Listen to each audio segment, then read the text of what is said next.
Okay, so if you use R, we'll go through some of those. So VS Code not only works with Python, but it also works with R. So if you're an R user, I highly recommend installing the R package. I'm going to enable that.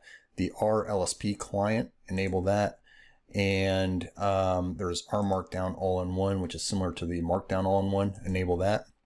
And this is really cool because if you create now an R file, and this may or may not work for you. If you haven't installed R, then you probably won't be able to do this.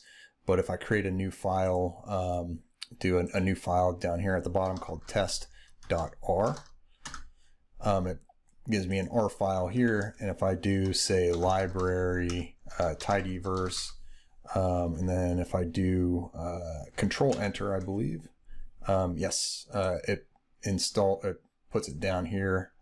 Library tidyverse, if I do 16 plus 1, control enter, and so on. So you're able to use R in here as well. So I'm going to X out of that.